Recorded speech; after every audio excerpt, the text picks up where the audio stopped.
ఈ అమ్మాయికి plus accused A1కి ఇద్దరికి 8 నెలలుగా ఇన్స్టాగ్రామ్లో పరిచయం ఉంది.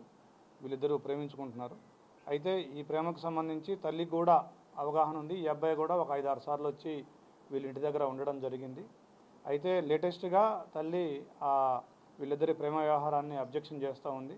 ఈ అమ్మాయి వెర్షన్ ప్రకారం ఆ అమ్మాయిని కూడా 1-2 సార్లు కొట్టిందని చెప్తుంది, దండించిందని చెప్తుంది. దాంతో ఈ అమ్మాయి కక్ష పెంచుకొని తల్లిని అడ్డు తొలగించుకుంటే తప్ప నేను ప్రశాంతంగా ఉండలేను, నేను ఇతనితోటి ఉండలేనని చెప్పేసి భావించి ఇతన్ని బాగా రెచ్చగొట్టి ప్రోత్సహించి మా అమ్మని చంపాల్సిందే అని చెప్పేసి ఇతన్ని రెచ్చగొట్టడంతో ఇతను వచ్చి వాళ్ళ తమ్ముడిని కూడా సపోర్ట్గా తీసుకొని వచ్చి ఈ హత్య చేసినాడు.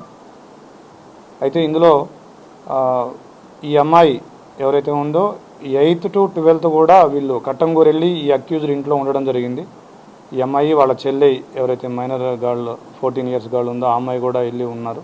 సో అది కూడా వాళ్ళ మదర్ నాలెడ్జ్లో ఉంది. బట్ అక్కడికి వెళ్ళి వచ్చిన తర్వాత వాళ్ళ మదర్ సీరియస్ అయ్యి దండించింది. దాని మీద అమ్మాయి మళ్ళీ 19th ఈ అబ్బాయితోటి ఒకసారి చుండూరు వెళ్ళిపోయింది.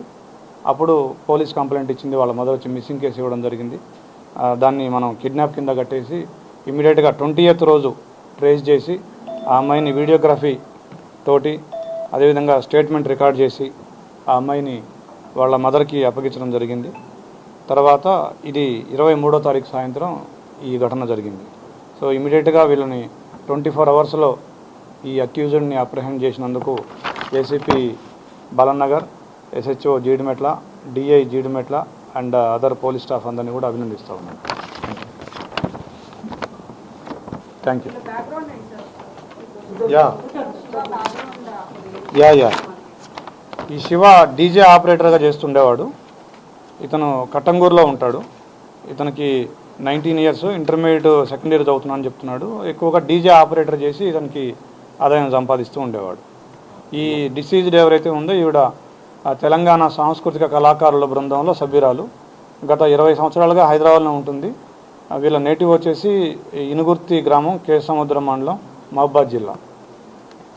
అంజలి కూడా ఫస్ట్ భర్త కూతురు తిను, సెకండ్ భర్త కూతురు చిన్నమ్మాయిని మంచిగా చూసుకొని పెద్దమ్మాయిని మంచిగా చూడకపోవడం, ఆ తర్వాత అనేక సార్లు అబ్యూజ్మెంట్ చేయడం, అట్లకళ్ళతో వార్తలు పెట్టడం, ఇవన్నీ కూడా తరచూ చేసేది అంటూ ఫ్రెండ్స్ అందరు కూడా చెప్తున్నారు.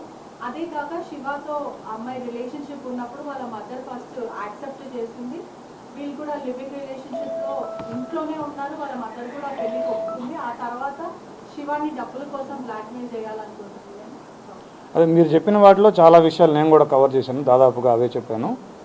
సో మీరు అన్నట్టుగా ఈ అమ్మాయి ఒక 3 సంవత్సరాల క్రితం 7th క్లాస్లో ఉన్నప్పుడు పోలీస్ స్టేషన్కి వచ్చి తల్లి మీదనే కంప్లైంట్ చేసి నేను ఉండను ఈ వీడితోటి అని చెప్పేసి హోమ్లో ఉన్న మాట కూడా వాస్తవం. అది కూడా జరిగింది. ఈ అమ్మాయి మా ఇంట్రాగేషన్లో కూడా దాదాపుగా మీరు చెప్పిన పాయింట్లన్నింటినీ కూడా ఏకీభవిస్తూ ఈ అమ్మాయి చెప్పిన పాయింట్లు నన్ను ఎక్కువగా కొడుతూ ఉండేది అనేది, నన్ను ప్రేమగా చూసుకోలేదని నాకు అనిపించిందని కూడా అమ్మాయి చెప్పడం జరిగింది.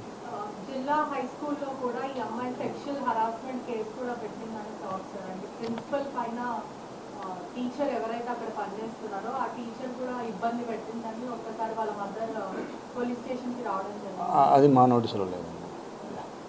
సార్, ఇప్పుడు ఈ అమ్మాయి మానసిక స్థితి ఎలా ఉంది? దర్యాప్తు సహకరిస్తుందా? తప్పకుండా. ఈ అమ్మాయి CCL, child in conflict with law. So we have to take all the necessary precautions and procedures. So as of now she is good and ఎట్లా ప్రొసీజర్ ప్రకారం we are going.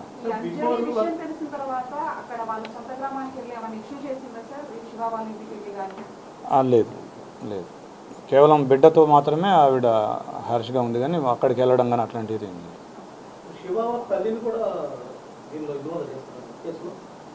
As of now మనకి దానికి సంబంధించి ఏమి ఆధారాలు దొరకలేదు. As of now ఆవిడ ఇన్వాల్వ్మెంట్కి సంబంధించి మనకైతే ఏమి ఆధారాలు దొరకలేదు. సార్, ఇప్పుడు ఒకసారి బిఫోర్ కౌన్సిలింగ్ ఇచ్చారు కదా సార్, 19th రోజు అయినప్పుడు మళ్ళీ 20వ తారీఖు నాడు మన ఇక్కడ కౌన్సిలింగ్ ఇచ్చారు కదా, అప్పుడు వాళ్ళ యొక్క మానసిక స్థితి కానీ వాళ్ళ యొక్క అప్పుడు మనం అబ్జర్వ్ చేసామా? యా, ఆ రోజు మనం యాజ్ పర్ ప్రొసీజర్ మనకి కిడ్నాప్ కంప్లైంట్ వచ్చింది.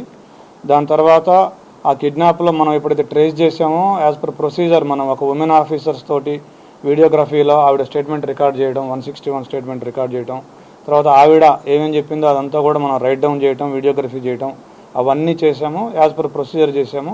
ఆ రోజు వాళ్ళ మదర్ కూడా, ఆ అమ్మాయి కూడా ఎక్కడ ఎలాంటి వేరే ఇష్యూస్ కూడా మనకేం చెప్పలేదు. ఆ మదర్కి కూడా హ్యాండ్ ఓవర్ చేయడం జరిగింది. కోర్టులో ఫైల్ చేశారు. అది ఇంకా మనకి నాలెడ్జ్ లేదు.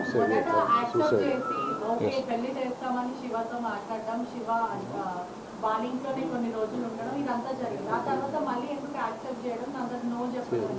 అది మా అంచనాలు అయితే మాకున్న సమాచారం ఏంటంటే ఈ అబ్బాయి ఫైనాన్షియల్ బ్యాక్గ్రౌండ్ కానీ లేకపోతే ప్రొఫెషన్ కానీ ఈ అబ్బాయి బిహేవియర్ కానీ ఆవిడకి నచ్చలేదేమో అనేది